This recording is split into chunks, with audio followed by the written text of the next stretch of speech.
Okay, the abbreviated course. As always, we start only with the only truth, that's God, that's the state of non-duality. I entertain the notion that there could be something more than that, something that gives me my own identity, a separate identity, a special identity. So I conceive of a small mind that has broken off from the mind of God. But having left totality, having left everything, the choice is really for nothing.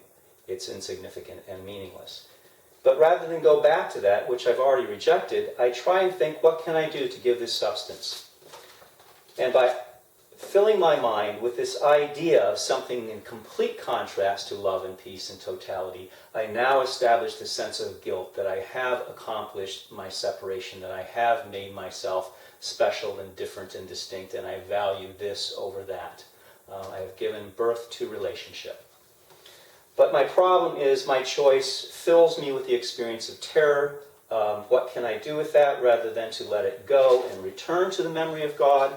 I first, as I initially split, I split it again into two, and now I have guilt and fear separated. Now I can imagine then denying and repressing and suppressing that and making a dream out of it. And the dream then is enactment of that I am suffering and afraid because of the guilty party, which is you, or something that is not me.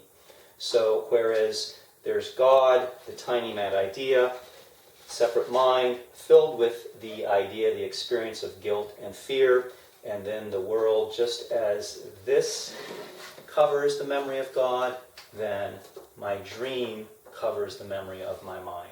So the whole idea of mind training is to remember where I think of myself to be in this world, to know where it came from, and to know what purpose it serves, and then I have the option to no longer be interested in that, to have a clear mind, to have the memory of God, to have my state of right mind, my holy state, and then from there, having no interest in separating anymore, having no interest in a special self, I return again to the only truth that ever was, the total peace and love that is God, that is the state of non-duality.